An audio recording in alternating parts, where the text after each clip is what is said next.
Hi everyone, and again we are super excited to have another student of our own here at HUJI. For those who don't know, this is Aviv Yaish. He's one of Aviv Zol's students, which is why he's nicknamed Aviv Zaviv, I guess. No, Avivi. Avivi. So his research focuses on the economic aspects of cryptocurrency, covering the spectrum starting from underlying consensus protocols and moving up to the financial platforms built on them. So he's also the recipient of the Zev Jabotinsky Fellowship for Applied Engineering, and today he's gonna tell us about a cool new attack. So take it away. Okay, so I'm going to talk about a paper called Uncle Maker, Timestamping Out the Competition, which is joint work with the lovely Gilad Stern here, and with Aviv Zohar, who is also lovely, but less than Gilad. Okay. So I understood I have to present myself. As Noga said, my name's Aviv. And I'm researching the science of blockchains. Yes, blockchains is a science now. It's very complex, it's very fascinating, and multifaceted. Specifically, I'm looking at the economics and security of blockchains. And thus, you can roughly categorize my works into these two categories, economics and security. And when I say economics, I don't mean the type you can get a Nobel Prize for. I mean the type you can find here. For example, algorithmic game theory. Well, maybe you can, maybe in the far future. And auctions and all kinds of things like that. The work I'm going to present kind of belongs to security, although we use some terms from economic research, like you'll see soon. And whenever I go, whatever I do, I always have to say that I'm supported by the Ministry of Science of Israel. Thanks to the ministry. So in this work, we examine Ethereum 1.0-like mechanisms. And those of you in the know must have heard that Ethereum recently moved to a different mechanism, completely different mechanism, making our work irrelevant to this new Ethereum. So first of all, this was published well before that, 2 months at least before that. And still, it is still relevant because cryptocurrencies which use exactly the same mechanism are still active, and they hold a combined amount of roughly 23% of the entire computational power which was active on the original Ethereum ecosystem back in its heyday. Great, so now that we have this out of the way, let me briefly overview the results of our paper. We show an attack on this mechanism, okay? We show a mining strategy. If you don't know what mining is, I'll explain soon. We show a mining strategy which is always better than mining according to the good rulebook that the designers of the Ethereum mechanism specified, okay? This is quite novel in the context of major cryptocurrencies. As far as we know, this is the very first such occurrence of an attack, which is always better than mining according to the good rulebook. And specifically, our attack is distinct from the perhaps most popular lineage of attacks called the selfish mining attacks. These rely on a technique which is called block withholding. Miners should hide their blocks, should hide their work, and sometime in the future should suddenly reveal it. Our work does not rely on block withholding at all. It relies on a new and novel attack vector, which I'll soon describe. Additionally, our work is the very first to include an actual working implementation, meaning that users can install a patch that we provide and execute the attack right now if they want to. I hope they don't. And this is, again, quite novel because previous attacks were quite complex. They had quite strong assumptions regarding the attacker's capabilities and thus were not that easy to actually implement. While ours has an implementation. Finally, our paper also has another first up its sleeve. We are the first to provide concrete evidence that miners actually attacked the consensus mechanism of a major cryptocurrency. So many people have wondered ever since Bitcoin emerged in the 28th. Well, miners, the users operating the cryptocurrency, are profit maximizing agents. They'll do everything they can in order to increase their profits, including attacking the system. Why can't we observe miners attacking the system in a major cryptocurrency? People have asked that since Bitcoin emerged. We are the first to provide actual empirical evidence that they have indeed been attacking the system for at least 2 years completely unnoticed. Specifically, they have attacked Ethereum. And we're not just pointing fingers and naming names. The miners which we pointed fingers at and named their name actually admitted to doing so. Okay, so it's not hypothetical. So now that we know what we did, let me motivate you. Like, why did we even bother writing this paper? So we examined Ethereum, which at the time and still is the second largest cryptocurrency. One ETH token is worth roughly $1,300. And what's that? Yeah, how much now? And besides having some worth as a token, it also provides the platform for other platforms, for other financial platforms to be built on top of it. For example, Compound, AAV, and DYDX are called decentralized finance platforms. They let people perform all kinds of financial operations like take loans and exchange tokens on top of the Ethereum blockchain. And these three hold a combined amount of maybe in the past $73 billion. Correct me if I'm wrong. And these are just three platforms, okay? Not the entire decentralized finance ecosystem. So these platforms hold quite a lot of money. And both the underlying cryptocurrency, Ethereum, and the platforms built on top of it rely on the agents who operate the system, these miners, to act according to some good rulebook, to mine honestly by the book and not do anything bad. And in our paper, we show that actually Ethereum's mechanism incentivizes these people, these miners, to deviate from the Onus protocol and to attack the system for their own profit. Great. So now let me just briefly explain how cryptocurrencies work. In cryptocurrencies, users can exchange funds by creating transactions. These transactions are then broadcast to miners. These are the entities which operate the cryptocurrency. Miners collect transactions in blocks.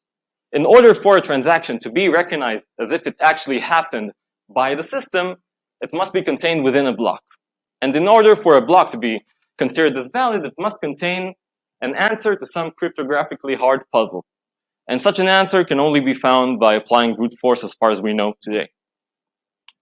Once a miner finds such an answer, it attaches it to its block and then broadcasts it to the entire network. Because finding such an answer is hard, we reward the miner that created a block with a valid answer with something that's called a block reward, a reward for creating a block. Okay, this is a monetary compensation in the token which the miner operates. So in Ethereum, miners receive ETH. Okay? Besides receiving this block reward, they also collect the fees paid by the transactions contained within the block that they've mined. Okay? These are called transaction fees. Because creating blocks is a decentralized protocol, it can happen that multiple miners will create blocks at roughly the same time. These blocks can also contain overlapping transactions, meaning that the same transaction might appear in both this green block and this blue block. Okay? So who gets paid the transaction fees when that thing occurs? In Ethereum, the protocol ranks blocks according to some criteria and picks the best one. Okay, for example, let's assume this blue block is the best one. Only this blue block can collect transaction fees for the transaction contained within. And additionally, the miner of this blue block will receive a higher block reward. Okay, while the miner of this parallel green block will not be able to collect any transaction fees, even if it contains transactions which are not contained within the blue block. Okay, no transaction fees for him, and also a lower block reward just for having a less good block. Okay. In our paper, our goal is to retroactively cause good blocks to be demoted to less good blocks. Okay. So for example, if we're this green guy, if this green guy is an attacker, we want to create a green block which can demote the blue block. Thereby, we will be able to snatch all the transaction fees for which were contained in the blue block, and also decrease the reward earned, the block reward earned by the blue block's miner. These lesser blocks are also called uncle blocks. That is why we call our attack uncle maker. We make uncles using our attack. So this has the added benefit, besides the possibility of snatching transactions, we harm our competition. And in cryptocurrencies, mining, the act of creating blocks, is usually performed by a coalition of miners. They call themselves mining pools. And these coalitions, in these coalitions, miners can leave and join whenever they want. Okay? They can switch pools whenever they want. So pools have to be competitive to attract mining power. And when we harm pools, we can cause miners to leave their existing pool and join ours. Any questions so far? So if you wait long enough, right, there's a very high probability very distinct state. Yeah. So can the fee and reward be assigned Post hoc? So you can do that. It was explored by Basu and Amin in a 2019 paper. They averaged, even without considering DAG protocols, they averaged the fees over a period of 100 blocks in order to make sure that people also won't have an incentive to retroactively fork and all that. So you can do that. In Ethereum, they didn't do that. And there are other... So immediately, just assigning rewards is not important immediately, at least with regards to transaction fees. When it comes to block rewards, it is relatively important to do it immediately, because otherwise it's hard for miners to know when to turn on their machines, whether their profits, the profits they'll gain, will exceed the expenses. Yeah. Any other questions?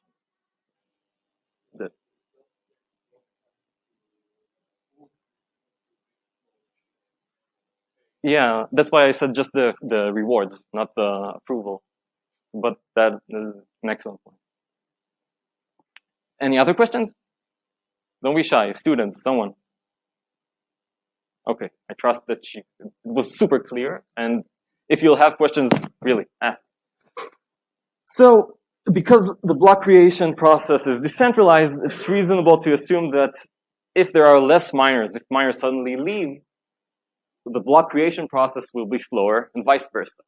Okay?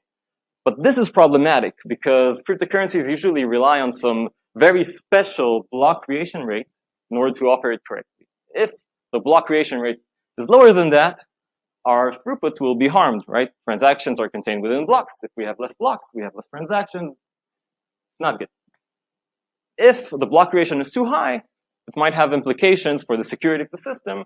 And I won't get into details, but I've linked, these are links. You can actually press them and get to the relevant papers. So that's that. And cryptocurrencies usually rely on a mechanism called the difficulty adjustment algorithm to adjust the block creation rate to be within the good bounds. And it does so by observing the historical block creation rate.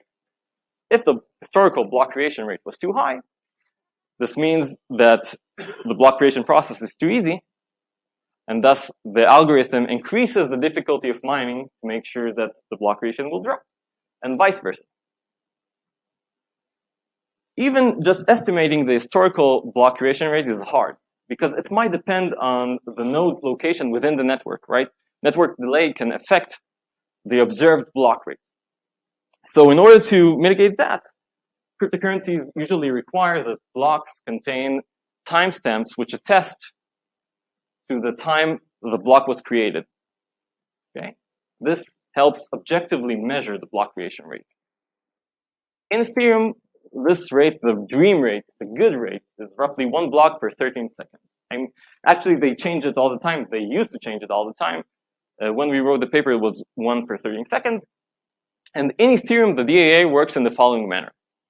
The difficulty of the current block is changed on the fly.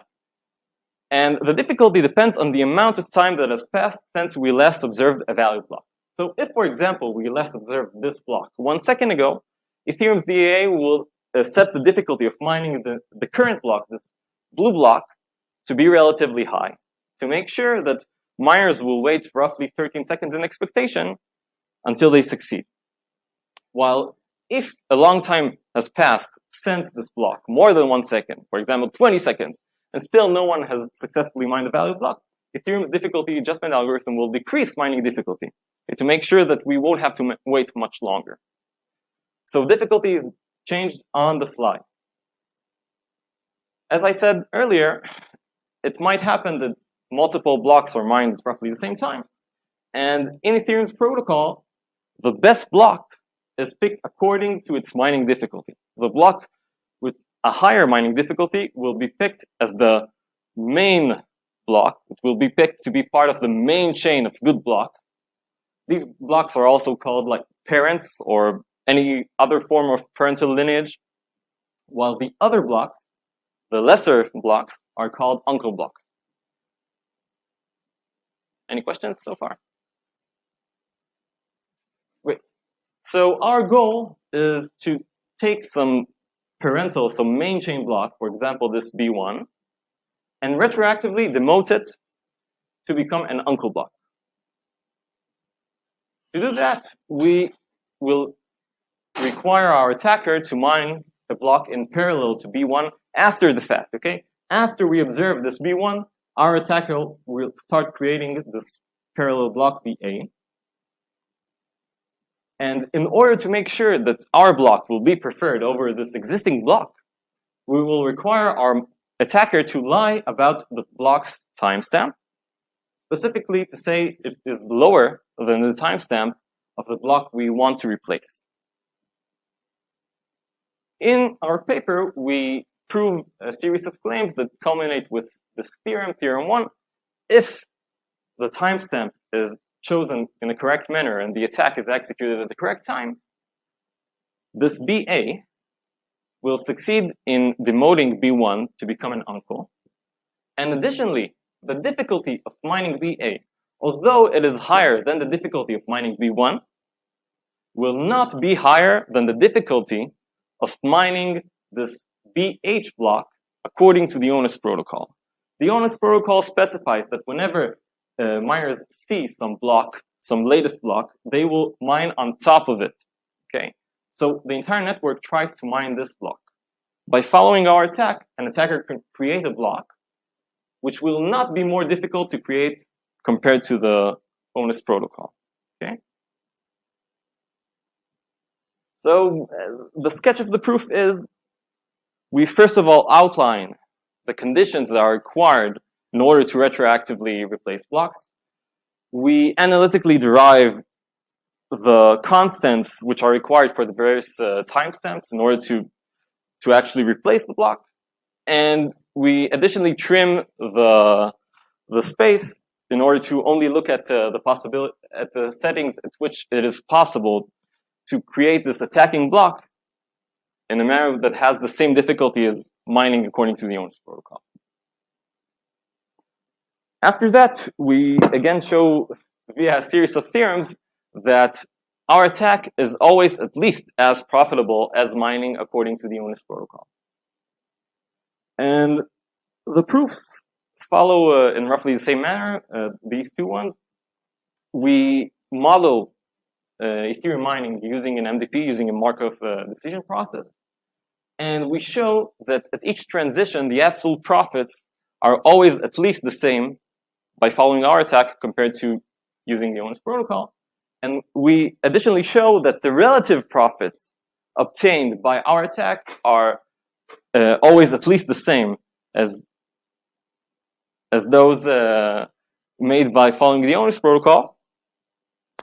And specifically regarding the relative profits, we show that it is strictly higher than the relative profits made by following the Onus protocol. And this corresponds to what I said earlier, that we want to make our mining pool more attractive to miners compared to the others. We increase our share of profits. Okay. In our paper, we show multiple variants of this attack. For example, we show a preemptive attack. So what I described.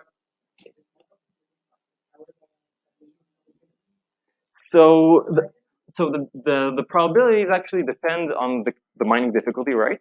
But if you take that as a constant, it's okay because it's always a constant. Even when it changes, it's constant within that context, right?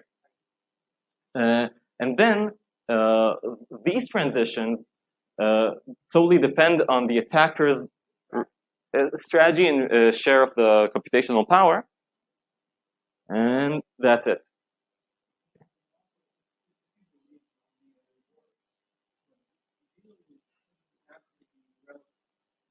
Yeah.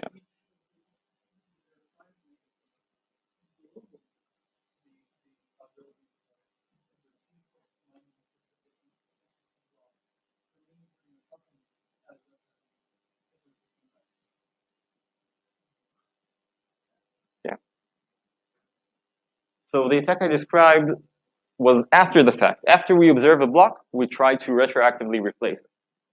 But we also show a preemptive version of this attack. Because miners can, even when following the Onus protocol, can mine multiple blocks roughly at the same time, it is of value for miners to make sure before the fact that even if such a coincidence happens, their block will win out. Okay, so we describe a preemptive version of our attack. We also describe another variant. Doesn't matter, you can read the paper. And we also show multiple applications of our attack to amplify existing attacks and to perform double spending, which is a well-known type of attack in cryptocurrencies in which a user maliciously uses the same token twice. We show how our attack can be used to double spend in an elegant manner. I guess elegant depending on who you are. And you're more than invited to read the paper.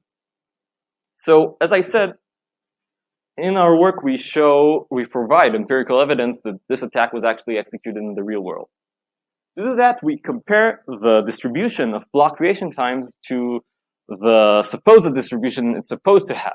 Okay, the distribution of the time between blocks should follow an exponential distribution.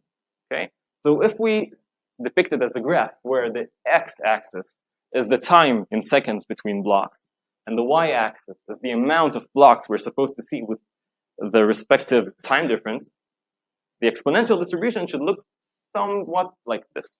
Okay, I say somewhat because this first bar here, which corresponds to blocks with a 1 second time difference, should be a bit higher. But in the context of blockchains and generally in settings in which we have network delay, this is acceptable because it might take a few milliseconds until the entire network hears of some block. So this is acceptable. This is how an exponential distribution should look like in the context of blockchain. Well, if we depict graphically the empirical distribution in Ethereum, we see something which it doesn't look the same, right? They look different.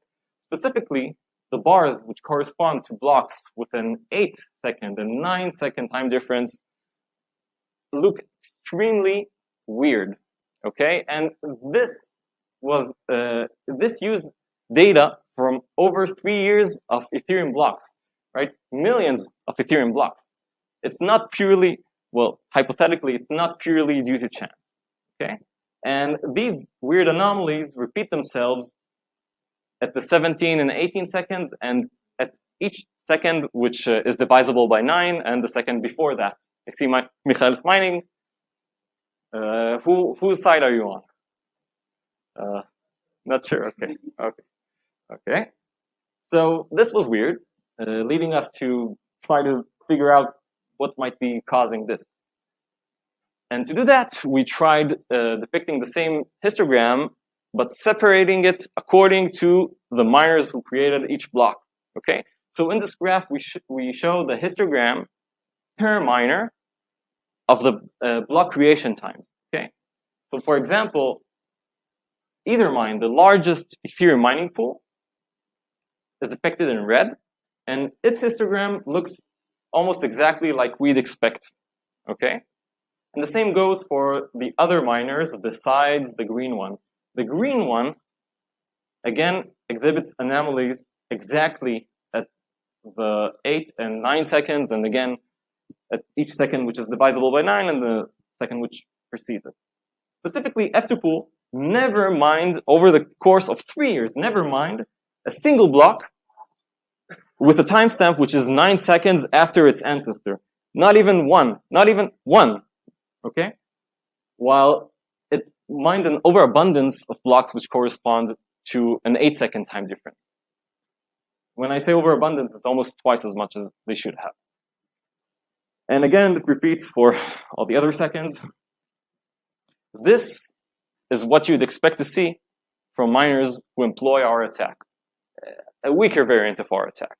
A variant which lasts only for 1 second.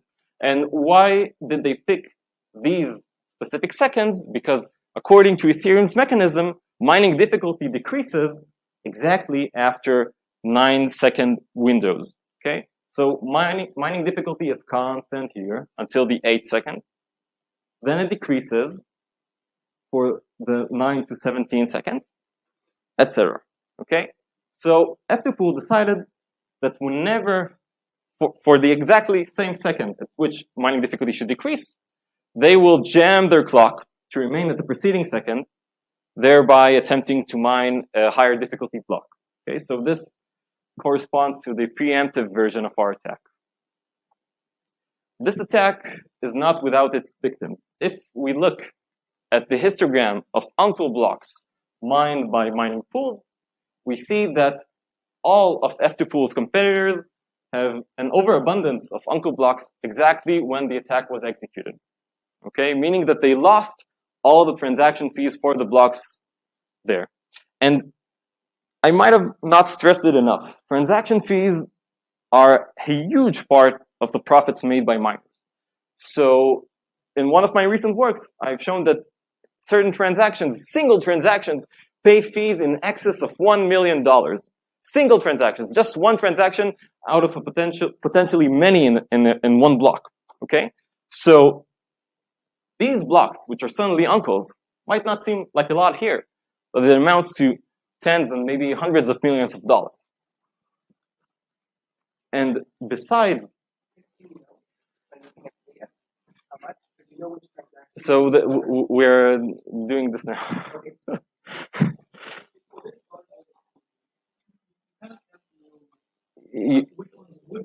Yeah, we try to evaluate. Well,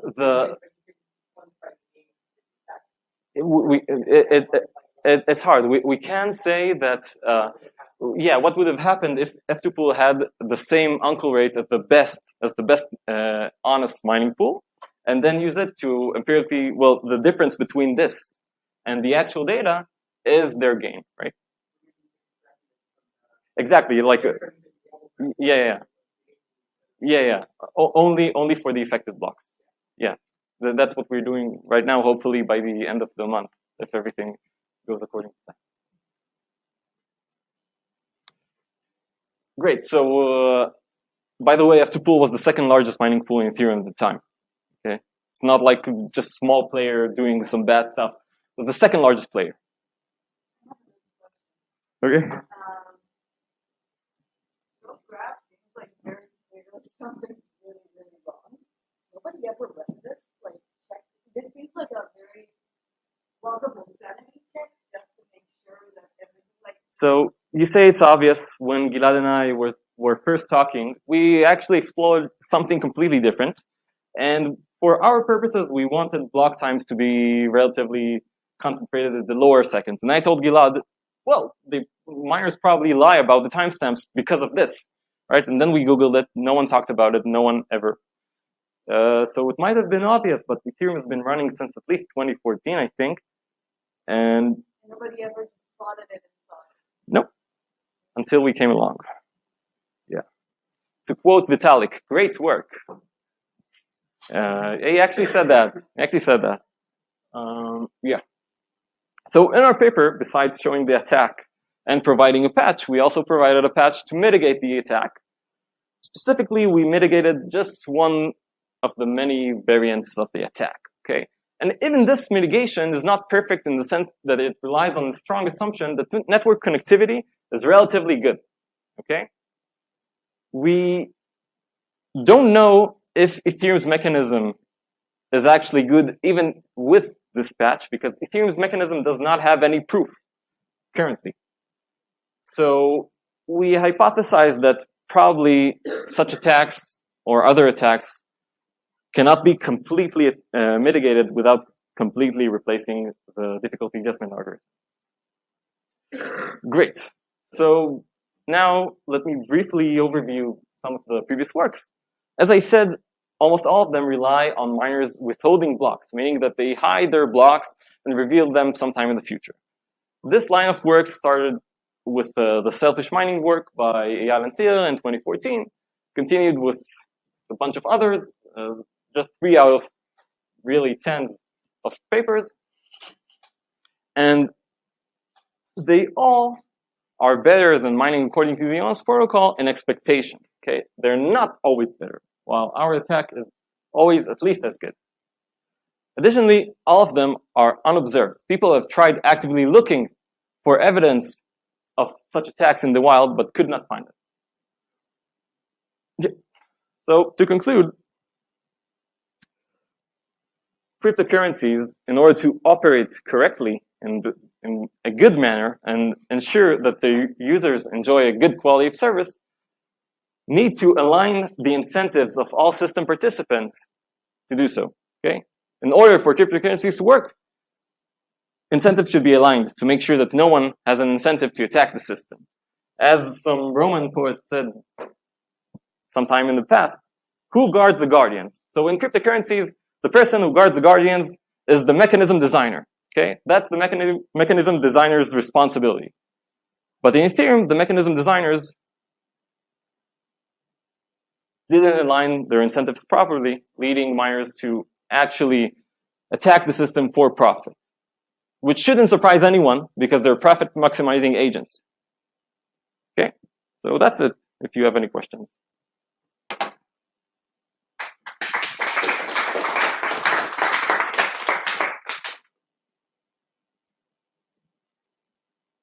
Nothing. Students. No student asked anything. Someone. Anyone here interested in cryptocurrencies? By a raise of hand. You. Why are you interested in cryptocurrencies? A lot of money flowing in. You have no question about that? I have a lot. Go for it. Go for it. Don't be shy. Didn't understand the exact mechanism. Okay. Okay. No. We have time, right? We have time. So the boss allows it. We'll review it. Okay. So remember that if there are multiple blocks which are parallel to each other, right? Ethereum picks the best one and gives the creator of this best block a higher block reward and all the fees for the transactions contained within. All blocks which are not the best block will receive a lower block reward and will not receive the transaction fees for their transactions. So if, for example, we have this block B1, okay, it's currently the best block. It receives potentially millions of dollars in fees from transactions. Some of these transactions might be unicorn transactions, like someone did something very special that could only happen once, and thus has paid quite a lot of funds. Okay, we can't expect such transactions to happen all the time. Okay, and we're greedy. We are envious. We want to steal these fees to ourselves. We specify an algorithm that shows how, after the fact, after you observe B1, you can start mining a block B8. Okay, our attack goes as follows. If the time between the block we want to replace and its ancestor is some good time, okay, which we specify in our algorithm, you can lie about the timestamp in some block that you're currently trying to mine. And if you lie correctly, you increase the difficulty of your own block increase it past the difficulty of the block you're trying to replace. Okay? This allows you to include the same set of transactions, including the transaction you want to steal. And if you succeed in mining the block, you will steal the funds. Okay? Does that answer your question? Why? Okay. So in Ethereum, the difficulty of mining decreases at 9-second intervals. So for 1 to 8, mining difficulty stays the same, and 9 to 17, mining difficulty decreases. 18 to 26, mining difficulty decreases, etc. Okay. Trying to optimize. If it was 9 seconds, it would get more. Yeah. 8 seconds is like the longest time you take still get the higher gain. Okay.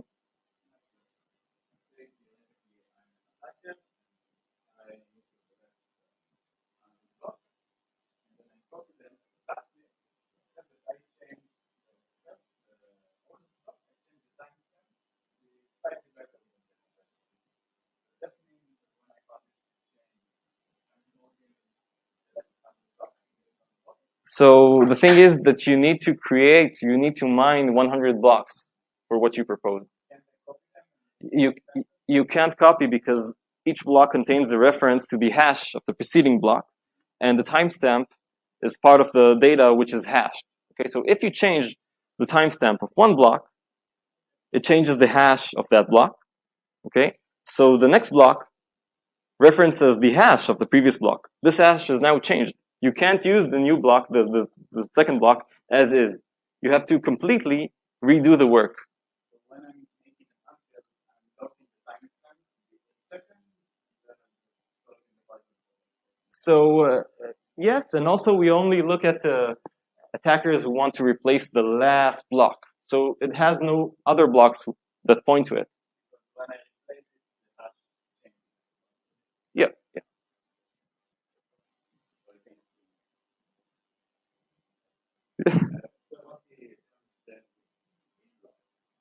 So the green block denotes the block that the entire network is currently mining, at least if they're following the ONUS protocol. Okay? So what? Okay, so the red attempts to replace the B1, right? The black one. And I said that if the attacker were to follow the ONUS protocol, it would try to mine this green one. Okay? So we want to make sure that the difficulty of creating our attacking block is higher than the black block, but not higher than the green block because we don't want our attack to be more difficult. Okay. Yeah? Great. Anything else?